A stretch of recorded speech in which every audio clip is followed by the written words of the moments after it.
عن ابن عباس رضی اللہ عنہما قال قدم وفد عبد القیس على رسول اللہ صلی اللہ علیہ وسلم فقالوا یا رسول اللہ انا هذا الحي من ربیع وقد حالت بیننا وبینک کفار مضر ولا نخلص الیک الا فی شہر الحرام فمرنا بأمر نعمل به وندعو الیہ من وراءنا قال آمرکم بأربع وانہاکم عن اربع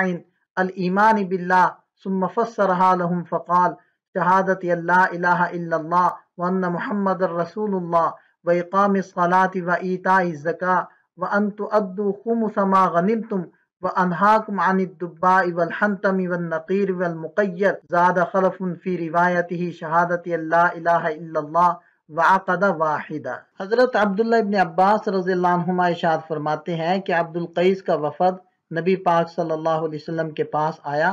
اور انہوں نے کہا کہ یا رسول اللہ ہم قبیلہ ربیعہ کے ایک محلہ کے افراد ہیں اور ہمارے اور آپ کے درمیان قبیلہ مضر کے کفار حائل ہیں اور ہم آپ کے پاس سوائے اشہر حرام کے نہیں آ سکتے، ہمیں ان باتوں کا حکم دیجئے جن پر ہم عمل کریں اور جو لوگ ہمارے پیچھے رہ گئے ہیں ان کو بھی ان کی طرف بلائیں۔ آپ صلی اللہ علیہ وسلم نے فرمایا تمہیں 4 باتوں کا حکم دیتا ہوں اور 4 کے کرنے سے روکتا ہوں۔ اللہ تعالیٰ پر ایمان لانا۔ پھر آپ صلی اللہ علیہ وسلم نے ایمان کی تفسیر اور وضاحت ان کے سامنے بیان کی اور فرمایا کہ اللہ تعالیٰ کے علاوہ کسی کے معبود نہ ہونے کی گواہی دینا اور محمد صلی اللہ علیہ وسلم کے اللہ کا رسول ہونے کی گواہی دینا، نماز قائم کرنا، زکوٰۃ ادا کرنا، اور یہ کہ تم جو مال غنیمت حاصل کرو اس کا خمس دیا کرو، اور میں تمہیں منع کرتا ہوں دبا سے، حنتم سے،